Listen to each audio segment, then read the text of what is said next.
Hakimi, Vitinha, voulez-vous m'épouser? Elle fait du bien celle-là. Salut les fraudes, j'espère que vous allez bien. On se retrouve pour une nouvelle vidéo débrief du match entre Brest et le Paris Saint-Germain. Victoire 3-0 du Paris Saint-Germain et une victoire qui fait du bien puisqu'on reprend la première place de la Ligue 1 provisoirement en attendant le match de l'OM qui se déplace à Lens. Et je vous le dis gentiment, on a tous un sang et or en nous. On compte sur vous les Lensois ce soir puisque si Lens gagne ou fait match nul, on terminera cette journée de Ligue 1 en étant leader, on reprendrait notre trône de leader. Donc, il faut que Lens arrive à faire un résultat face à l'OM. Ça serait magnifique. On est derrière vous, les amis lensois.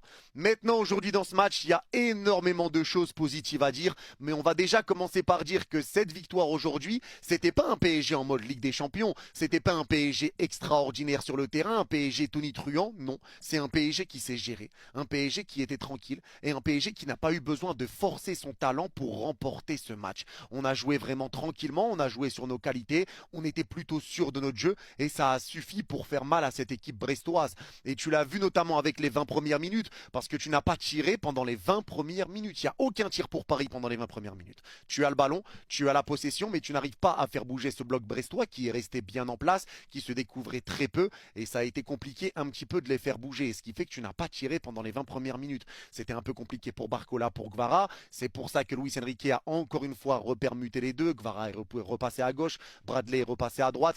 Donc ça nous a fait du bien également à ce niveau-là sur le point de vue offensif. Maintenant, aujourd'hui, tu as vu, comme je vous l'ai dit, des choses qui ont été intéressantes puisque tu as su alterner entre le jeu lent, comme on l'a vu pendant les 20 premières minutes, et du jeu rapide. Tu as su alterner tout le temps entre les moments où il fallait poser le ballon pour poser un petit peu le jeu et les moments où il fallait aller rapidement vers l'avant. Et encore une fois, ça revient sur ce que disait Luis Enrique, essayer de faire en sorte que ce PSG soit illisible, imprévisible, et il arrive à le faire encore une fois.